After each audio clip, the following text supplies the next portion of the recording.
All right, let's start on the inside of the fish. You can see that paper towel I put inside and how much moisture and blood it actually absorbed while we were working on the outside. So again, it's just a little trick to help get any of that excess in. Now with getting a fish already gutted and gilled, you're kind of at the mercy of your fishmonger and what they've done. So you can see on this one actually how the collar actually has a tiny bit of the gill still on it. We're not gonna really use that just the way that they cut that. So I'm gonna trim that off, whereas normally you'd get that collar. Again, on a fish this small, you're probably not gonna get much out of that, but on a larger fish, you definitely want to have that. Then you can see this kind of like skin excess membrane. You'll go in there and we'll wanna pull out anything that's loose and extra. That's what causes fish to spoil when you're aging it. Blood or any excess innards that are left over. So we have to make sure that we get all that. Again, you can use paper towel to grab it and just pull, and you can see all that excess membrane. We want to get all of that out.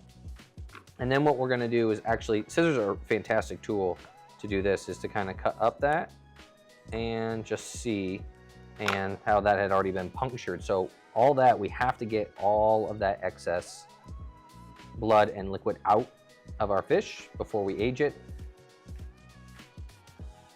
So we have to go use our paper towel. You can use Q-tips as well. That's another great tool to make sure you get everything out. But I mean, every little ounce of blood or whatnot comes out. So here's a debate on the head on or head off. Personal preference, okay? From a display standpoint, looks fantastic with the head on, especially if you have a fish restaurant and you're wanting people to see it. You have that fish head hanging on. What it's only gonna do is allow potentially a little less moisture to be drawn out, a little bit more protection because you're not exposing that top meat. It's personal preference. On smaller fish, I usually take the head off.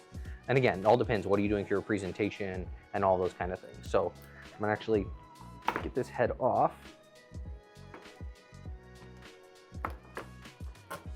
And set that off to the side. But again, we can use that for fish stock, all the other things that we normally would. This collar is just kind of loose hanging around. Trim that off. Okay. And then any excess will be able to just freely flow out of the fish. So we still need to clean all that, and you can see what's in there. And this is where you would use that saltwater ice bath. If you needed to get in there and actually scrape all this out, you could use that toothbrush to actually scrape all that out, because you do not want any excess liquids sitting inside, and you can see.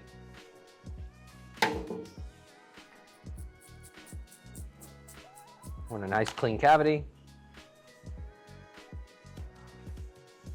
And then don't worry about that yellow, that's just from the liver. It's just a natural coloring that happens from fish. So you can see there, we've got it all cleaned out.